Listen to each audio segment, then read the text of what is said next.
Bonjour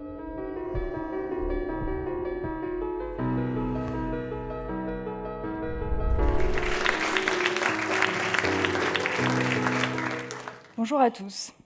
Alors moi, je vais vous parler des implants cérébraux, des cerveaux augmentés, de l'intelligence collective, et je vais essayer de lier tout ça à l'objectif d'aller vers un monde plus juste et une symbiose avec la nature. Alors laissez-moi d'abord vous dire ce qui m'attire. Depuis toute petite, c'est la matière. Apparemment, j'observais, je passais mon temps à regarder les poussières, à les analyser. Et depuis, en fait, c'est la compréhension de la physique, de la chimie, de la biologie, et également de la matière dans l'univers, dans le cerveau, et en particulier les phénomènes quantiques. J'ai envie de remercier en fait tous les scientifiques qui ont participé à cette compréhension jusqu'à aujourd'hui, mais plus particulièrement les personnes qui m'ont inspirée, c'est Albert Einstein, Stephen Hawking, Alain Aspect, également David Elbaz, plus récemment, et aussi le physicien Roger Penrose.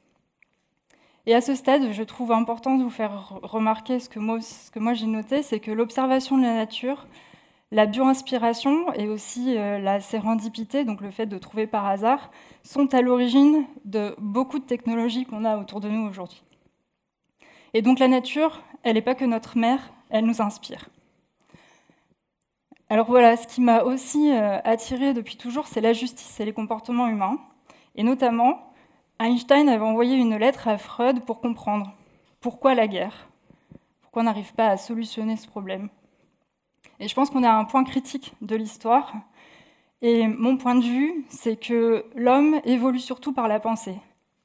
Mais que pour penser, il faut s'éduquer. Il faut observer, expérimenter. Et pour faire ça, en fait, il faut un minimum de confort et de sécurité.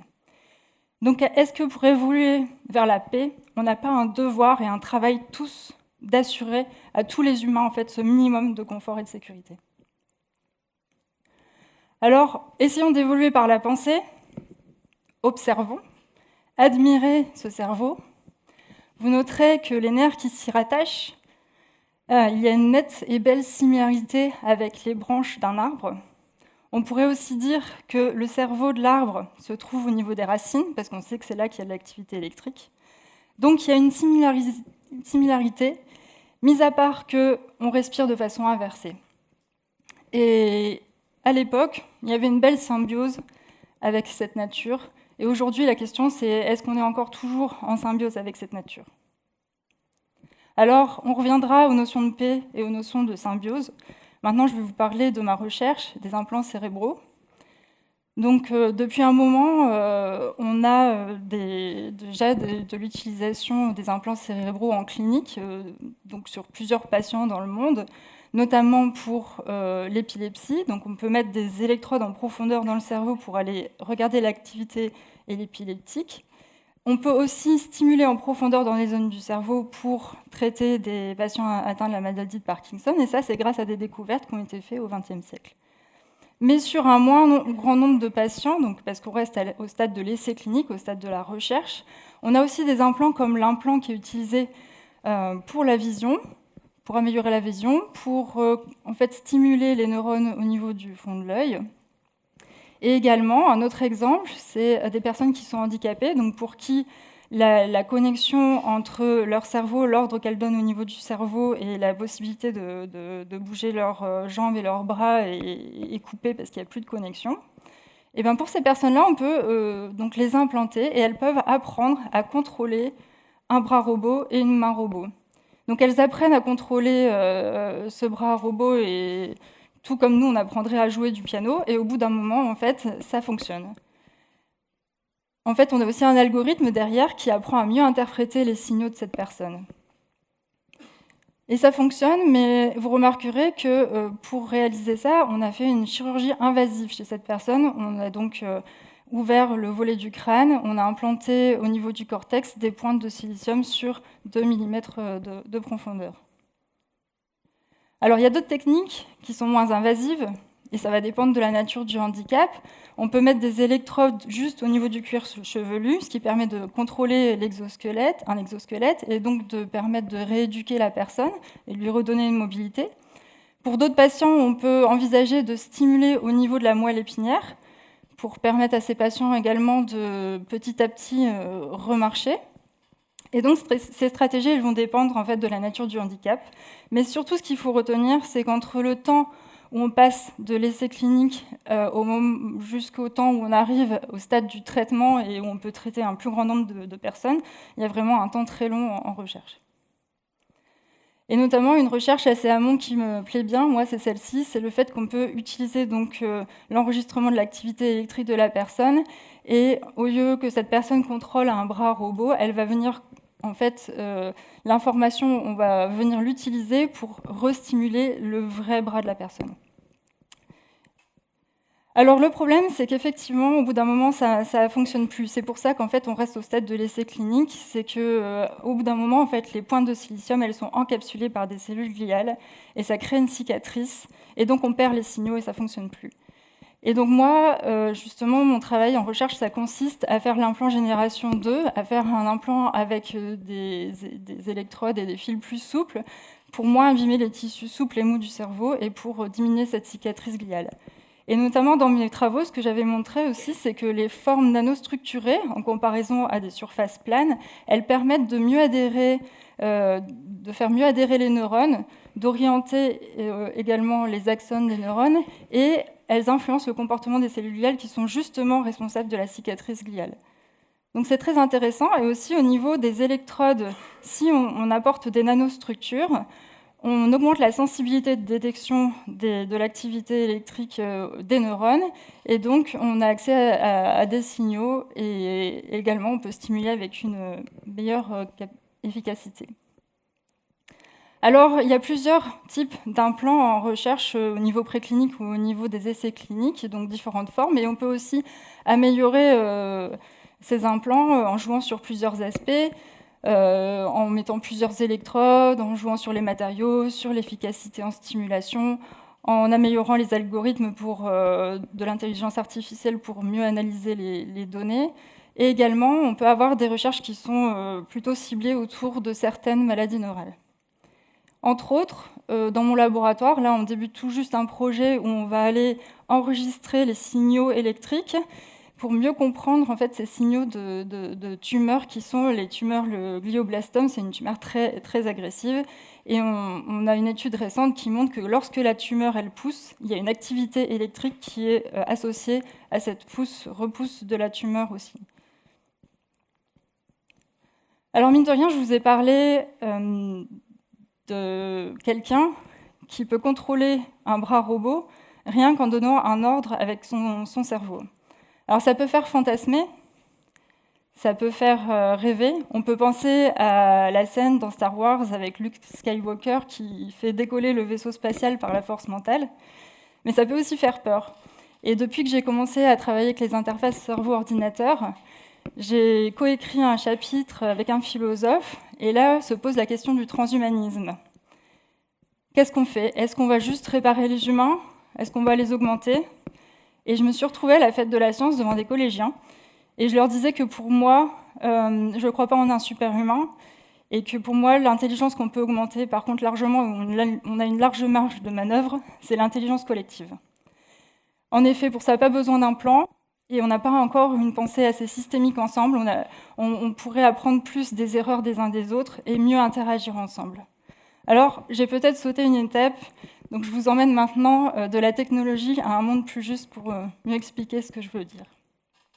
Donc, depuis les débuts de l'humanité, les technologies, on en a, et on anticipe et on fixe un cadre d'utilisation. Notamment, par exemple, le feu, c'est une énergie. On peut s'en servir pour se défendre, pour attaquer. Idem pour le nucléaire. Les virus, on peut en faire des vaccins, on peut aussi les utiliser pour attaquer. Internet, ça permet de mieux conscientiser des injustices de par le monde, mais ça crée aussi des injustices. L'intelligence artificielle, ça permettrait de mieux optimiser les réseaux de consommation d'énergie. Par contre, c'est très énergivore et ça peut être aussi utilisé pour des loisirs superflus. Donc d'un côté, la science, la recherche, la technologie, elle mesure, elle surveille, elle anticipe, elle protège, elle nous protège. Mais d'un autre côté, on fait des erreurs dans les raisons de son utilisation. En effet, on est confronté à deux faits scientifiques majeurs. La biodiversité qui s'effondre, et donc l'écosystème dans lequel nous sommes, nous les humains, s'effondre aussi, et la planète qui se réchauffe, et donc les modèles scientifiques qui vont augmenter en incertitude plus la planète se réchauffe. Donc on est à un point critique où il faut agir vite pour aller vers ce monde plus juste et une symbiose avec la nature. On sait qu'on a des énergies propres, mais la question c'est est-ce que ce sera suffisant et est-ce que leur temps d'implémentation ne sera pas trop long? Donc aujourd'hui, tout le monde parle de sobriété et ça reste un concept. Et je pense qu'on a du travail à faire pour le concrétiser, ce concept. Dans le même temps, il y a des chercheurs en économie comme Timothée Parikh qui font des présentations au Parlement européen pour parler du concept de prospérité durable vers lequel tous les pays devraient aller. On parle de l'après-croissance. Et notamment, on parle du fait qu'on devrait consommer plutôt avec des critères de biocapacité qu'avec des critères d'économie. Et on ne part pas tous des mêmes conditions de vie. Il y a des humains qui surconsomment et il y a des humains qui sont vraiment dans le besoin. Notamment, il y a un enfant qui meurt de faim toutes les 6 secondes, alors qu'en fait, on a la possibilité et les aliments nécessaires pour nourrir tous les humains. Donc malgré les technologies hyper avancées qu'on a aujourd'hui, on n'a pas résolu ce problème.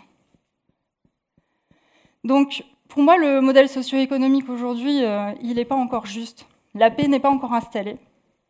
Et est-ce que des cerveaux augmentés, ça va nous aider à l'installer? Alors, ce qui est sûr, c'est que la technologie, elle nous a augmentés. Avant, l'homme mourait plutôt autour de 30 ans, enfin, l'humain mourait plutôt autour de 30 ans, donc je ne serais même pas là pour vous en parler. Et donc, la question, c'est jusqu'où on va augmenter l'être humain? Et est-ce que c'est juste de le faire quand à côté, il y a des autres êtres humains qui souffrent? Est-ce que ça nous apporte du bonheur? Et finalement, est-ce que maintenant, on ne devrait pas plutôt se focaliser et travailler sur le fait d'apporter à tous un minimum de confort et de sécurité? Donc effectivement, la technologie, elle est nécessaire, mais pour moi, elle n'est pas suffisante. Et je pense qu'on a, face à ça, une réaction où on se dit, est-ce que c'est urgent d'agir pour le climat? Qui est responsable? Il faut arrêter ce cercle, en fait. Et il faut considérer le pouvoir des sciences humaines qu'on a oublié. Et en fait, ces acteurs, les citoyens, les scientifiques, les industriels, les États, les banques, on peut mieux travailler en intelligence collective. Et donc, la question aussi qui se pose aujourd'hui, c'est comment on fait pour financer ce changement d'air, pour aller vers un système qu'on veut construire? Comment on fait pour changer ce système? Parce que souvent, on nous dit, bah oui, mais on veut bien investir, mais c'est quoi le retour sur investissement? Alors moi, je parle aussi du retour sur risque dans ma tête, parce que je me dis, bon, bah, il y a un risque aussi à ne pas investir, donc voilà, il faudrait le prendre en compte. Mais ce qu'on oublie, je pense, c'est qu'on a aussi la possibilité de financer par notre temps d'action. En effet, si vous tous, vous décidez de travailler 1 jour sur 5 dès aujourd'hui pour construire ce nouveau système, et il y a des acteurs que je cite ici en vert, qui pour moi sont en train de construire ce nouveau système. Il y en a plein d'autres, je ne les ai pas tous listés. Mais je pense qu'on peut y arriver. Et l'exemple que je voudrais donner, c'est que si on est 10 dans une pièce et qu'il y a 10 bâtons par terre, imaginez une personne qui va ramasser les 10 bâtons. Combien de temps ça va prendre? Imaginez chaque personne qui va prendre un bâton. Combien de temps ça va prendre? Qu'est-ce qui est le plus rapide? Ce qui est le plus rapide, c'est quand on agit tous. Donc plus on sera nombreux, plus on aura un effet de masse, et plus on dédiera ce temps d'action vers la construction du nouveau système, plus on pourra y arriver plus vite. Et souvenez-vous, on est à un point critique et il faut agir vite. Et pour moi, en fait, cette action, elle passe tout d'abord par les villes du monde, pour les rendre résilientes, et aussi par une réforme du travail, parce que je pense qu'on a besoin d'avoir un travail qui est équilibré, à la fois en intérêt général et aussi en épanouissement personnel. Et donc, pour moi, ce travail, c'est important aussi qu'il soit équilibré en travail physique et en travail intellectuel. Et également, surtout, ce travail doit être en accord avec nous-mêmes. C'est important de mieux se connaître soi-même, C'est important d'exprimer nos émotions, c'est important d'essayer de comprendre les émotions des autres, d'être en meilleure interaction et de petit à petit empêcher des dominations d'un individu sur un autre. Et pour moi, c'est ça l'intelligence collective. C'est ça le monde de demain, l'évolution de demain, et je ne crois pas en un super-humain. Alors comment agir? Vous allez dire, comment on peut concrètement agir aujourd'hui, un jour sur 5 pour la nouvelle ère? Alors pour moi, c'est les citoyens, c'est travailler l'acceptation sociale. C'est par exemple moins consommer de viande, accepter de ne plus prendre l'avion pour le tourisme, s'encourager et ne plus s'accuser entre nous, se former aux sciences. En tant que scientifique, former les citoyens aux sciences. Également, aider les agriculteurs dans nos villes et aider à isoler les bâtiments. Aider à utiliser les technologies que nous, on connaît pour avoir des villes plus résilientes. Les scientifiques, c'est d'innover et comprendre en responsabilité sociale et environnementale. Et également en diplomatie internationale. Tout ce que je discute avec vous aujourd'hui, je l'ai discuté avec d'autres chercheurs que j'ai croisés au World Laureate Forum, où j'ai eu la chance de croiser plein de prix Nobel. Et on parle vraiment de ce qui va se faire dans le futur, et c'est ça, c'est le croisement des disciplines, une meilleure intelligence collective. Les États, les scientifiques, c'est de revoir la valeur des ressources planétaires et des ressources humaines, et leur utilisation. Et mettre aussi en attente le superflu et en concertation internationale. Les banques et les citoyens, et l'État aussi, c'est de considérer que le financement, c'est aussi le temps d'action qu'on va mettre vers la construction d'un nouveau système, et également d'investir en responsabilité. Donc voilà pour le défi mondial de la transition bioclimatique et socio-économique. J'ai envie de citer cette phrase. C'est « La sobriété, ce n'est pas de se passer de technologie, mais c'est protéger l'essentiel, donc l'eau, la terre, l'océan, les végétaux, les animaux, nous, et mettre en attente le superflu et en concertation internationale. » Et en fait, je pense qu'on a tous une clé et on peut tous travailler en meilleure intelligence collective. Et donc, cette clé, ici, que moi j'ai, vous en avez une aussi. Et ce qu'on peut faire, c'est qu'on peut se les échanger. Donc, il ne faut pas hésiter à se les échanger, parce que parfois, on veut construire le nouveau système et on se retrouve face à une porte fermée. Mais tous ensemble, je pense que c'est la clé pour y arriver. Utilisons nos clés, échangeons nos clés, travaillons en intelligence collective, et ça commence par travailler un jour sur 5 dans notre ville. Voilà, je vous remercie.